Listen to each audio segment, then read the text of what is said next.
What's up, Smith Game friends? Welcome back to the channel, and in today's episode of Batman Return to Arkham City, we are continuing and reading more Arkham City stories. So last episode, we actually went on to the first section of the Arkham City stories, and if you guys haven't seen that episode, I'll post links just below. Check it out, really cool. So today we are going to read the second section of this Arkham City stories. Before we do, if you want to subscribe and watch for me, please do me a favor, just subscribe to the channel, smash the bell, turn it on.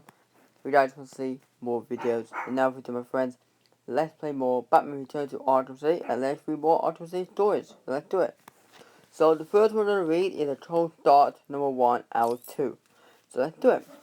So it says here, when Hugo Strange arranged for Nora Freeze to be moved into Arkham City, her husband, Victor Freeze, aka Mr. Freeze, escaped from his refrigerated containment cell to find her.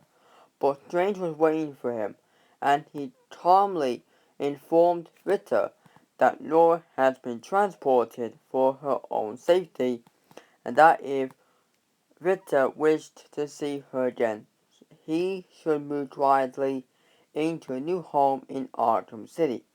To motivate Victor further, Strange promised him full access to a laboratory facilities in the old GCPD building. Now abandoned within the high-security walls of Arkham City, stocked with all the tools required to seek a cure for Nora.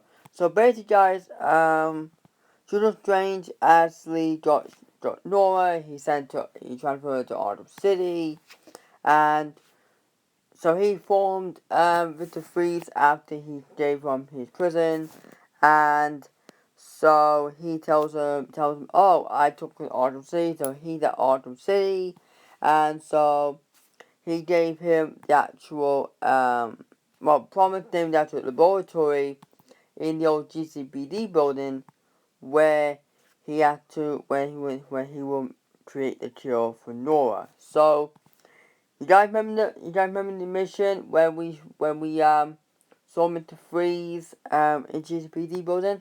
That's where he was. That's where Doctor Strange gave him. He gave him that. So he needs to make the cure for Nora, basically. So basically, yeah. And so this story is really sad for both of these characters. And so basically, yeah. So guys, that was the Cold Start number 1, hour 2. So now we are going to go on the second page of the Cold Start, and that's number 2. So let's read this one. Be awesome. Mr. Freeze stood alone in his new laboratory. Everything Strange had promised was true. Everything except his frozen wife Nora, who was nowhere to be seen. Furious, Freeze upgraded his super weapon systems, arming himself to force Strange to give him back his wife. Waiting until dark, he marched out of the GCPD building, only to be ambushed by a squad of Tiger operatives with orders to take him to Professor Strange. So basically, guys, Mr. Freeze got everything he wanted except his wife. So Mr. Freeze, like, you know what, I'm going out there and trying to find her, but he was being ambushed by the Tiger Guards, and they take him to the Professor Strange. So basically, yeah. And so yes, now guys, let's read the couple part views, shall we? With the first one. At the opening of the Cobblepot Towers, Henry Cobblepot, Prince Magnate, turned magnate to hotelier, looked at his latest hotel, determined to outclass the also newly opened Grand Wayne Plaza.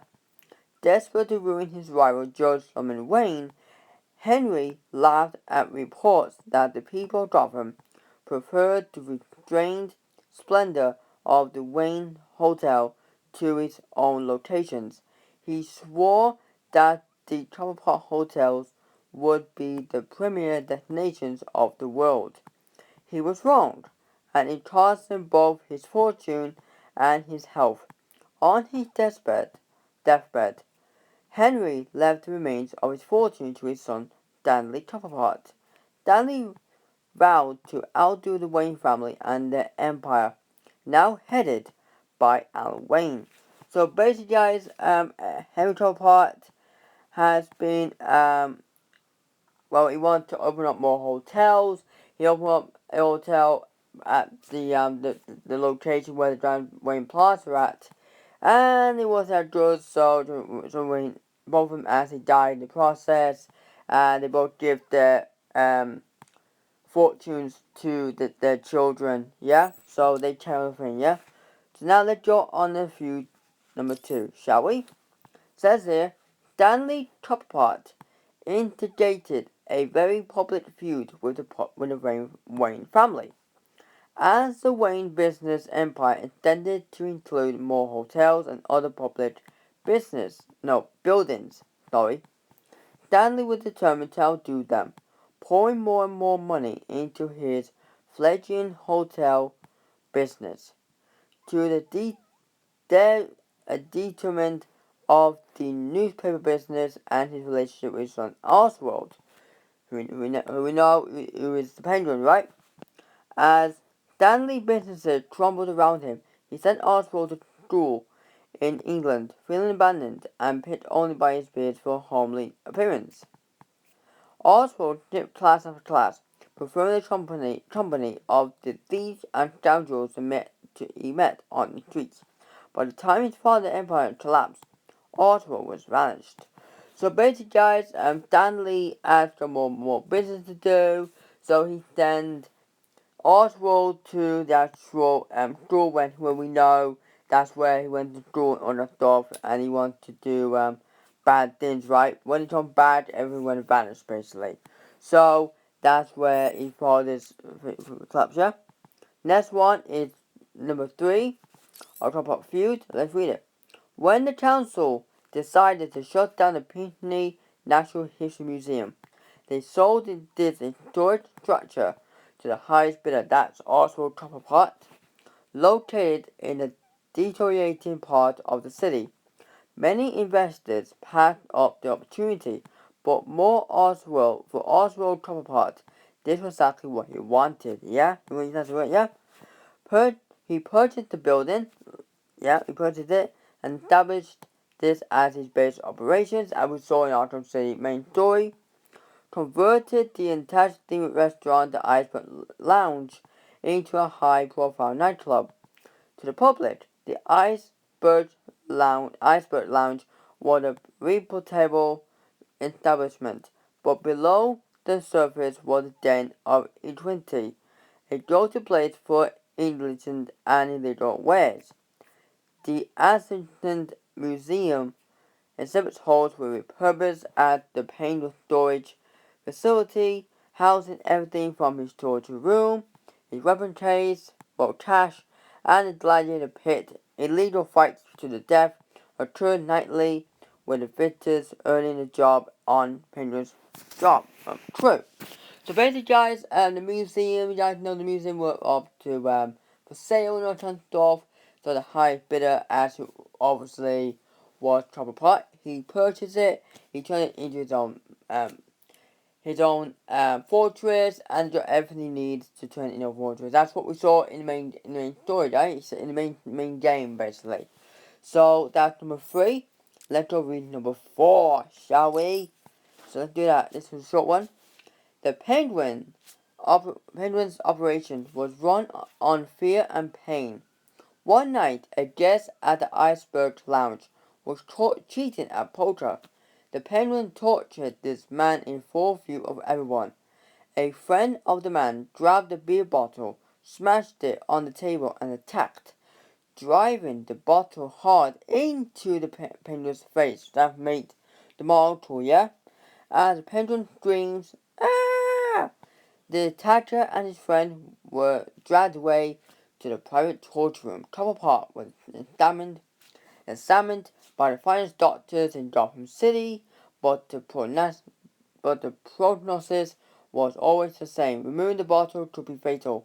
So basically, guys, big guy, the guest came, he cheated at the program.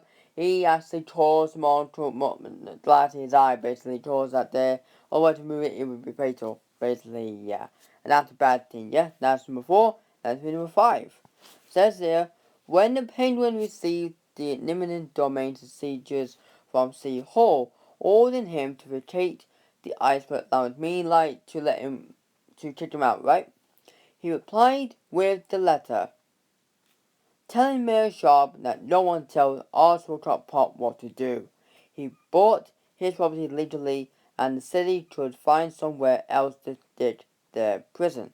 On the day that the perimeter wall was due to be completed, the GCPD was dispatched with backup from Tiger Guards to forcibly reclaim the building. The Penguin ordered his men to fire at the police, killing 3 veteran officers. With the Penguin's criminal nature no longer to dispute, Mayor Sharp ordered the wall closed, trapping the Penguin and his gang in Arkham City. So that's how he ended Arkham City, guys, because they tried to get the building back. Arkham was like, no, you can't tell what to do. Like, no one tell me what to do. I bought this place fair and square, basically. So basically, that's how they trapped him there, yeah? So, yeah. So now, guys, let's go read another one. That's gonna be the new Robin. So let's do that. Says here, Richard Dick Grayson was the youngest in a family of acrobats, known as the Flying Graysons. The death-defying act was all that kept the circus where they performed in business. As the people of Gotham clamored for tickets to the show, the mob kept looking for their cut, that money, yeah?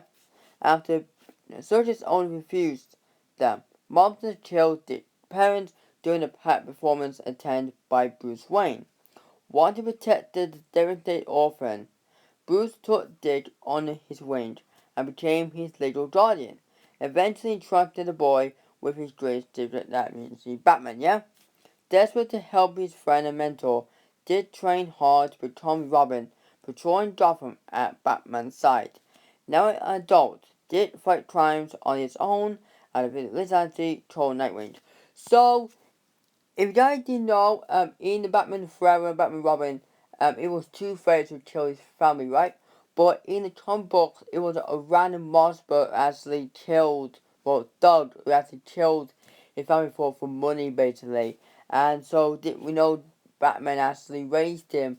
But you guys didn't know, in the movies, he was an adult, but in the comic books, he was a child. So, he actually grew up, become Nightwing, and go live in, Bloodhaven as he goes till Batman goes to find a new Robin, that is Jason Todd. And after Jason Todd to turn into Red Hood, then he goes to Tim Drake. Yeah, that's how he became a new Robin, basically. Oh, basically in order. So basically, yeah. And so that's how he talks basically for him. Yeah. So yeah, and guys, that's all the stories we actually read. I might be doing more of these next episode, but I might do something else next episode, basically, yeah. So let me show you the actual things I've been doing off camera. So I need to do these here, off camera, basically, because I need to get that to 440, basically. So yeah, and also we will be doing some more reading articles and stories. We're listening more of the audio logs, and that will show you now. So let me go on to the bios, and I'll show what I mean. So you guys didn't know in the previous game you get audio logs, right? But this one you can get as well, and that's really cool. Basically, I'll do that next episode. So yes, guys, thanks so much for watching. I will see you guys next episode for more Batman to Arkham City. So please take care of yourselves, awesome, and bye!